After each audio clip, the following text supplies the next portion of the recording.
faut-il surveiller les enfants quand ils sont sur Internet? Personne 1.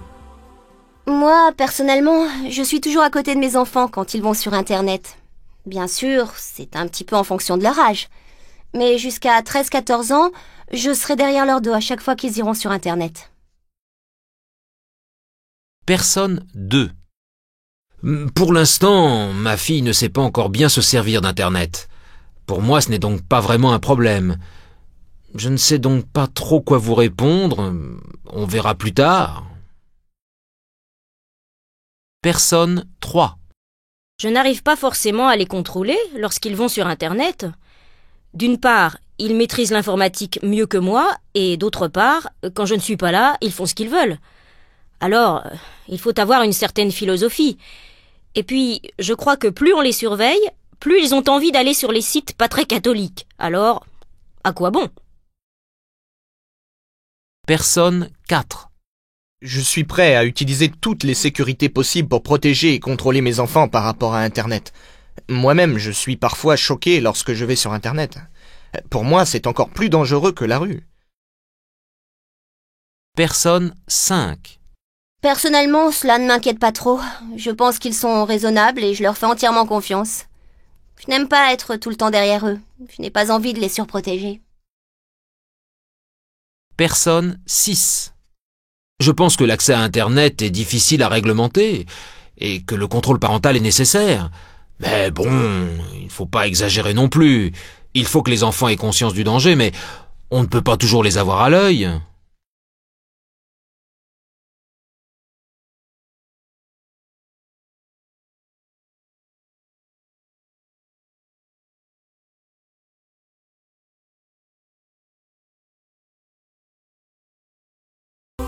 Prenez-vous vos médicaments en toute confiance? Personne 1. Moi, je ne suis pas du tout inquiète.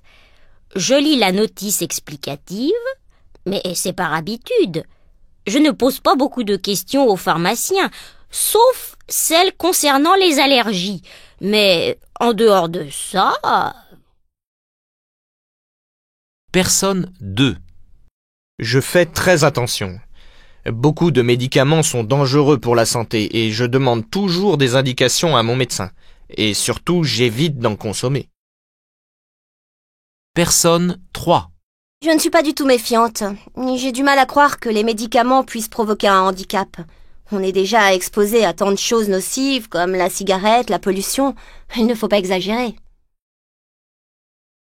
Personne 4. Je fais plutôt confiance à mon médecin.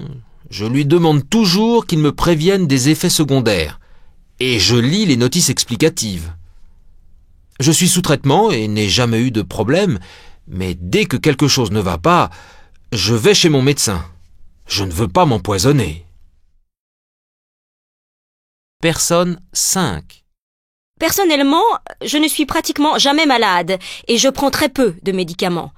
Je n'ai pas assez d'expérience pour vous répondre de manière pertinente.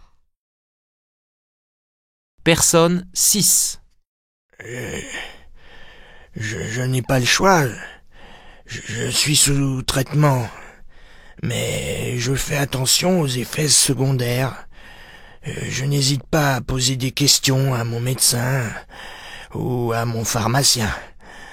Quand il y a des médicaments qui sont retirés du marché, on est bien obligé d'être prudent.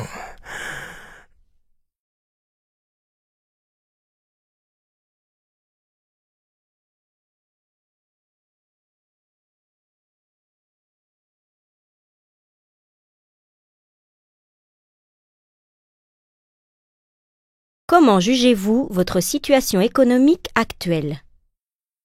Indiquez si la personne interrogée juge sa situation économique A. Bien meilleure, B. Légèrement meilleure, C. Identique, D. Pire. Attention, vous entendrez chaque personne une seule fois. Personne numéro 1. Ça fait 1 an que je cherche un emploi. Et je commence à me décourager sérieusement. Mes allocations diminuent. J'espère trouver quelque chose avant qu'on me les supprime complètement.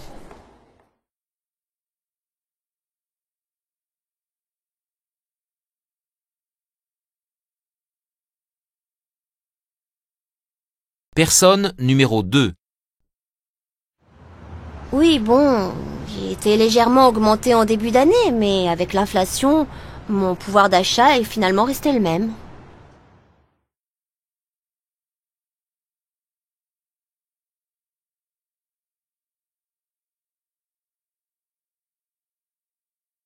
Personne numéro 3.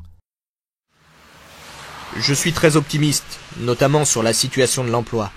Je viens de décrocher mon premier travail avec un salaire de niveau ingénieur. J'envisage d'acheter une voiture et de trouver un appartement plus grand. C'est super.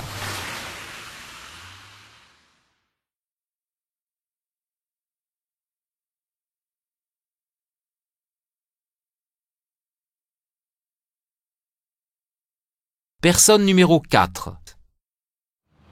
Cela va légèrement mieux, mais je le constate davantage dans mon métier que dans ma vie personnelle.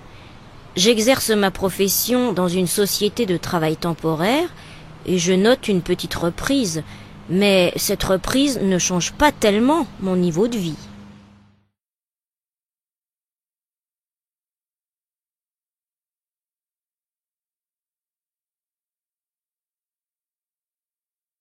Personne numéro 5. Je fais toujours le même travail, dans la même entreprise. Depuis quelques mois, il paraît que les affaires vont un peu mieux pour la société. Mais ça n'a rien changé pour moi.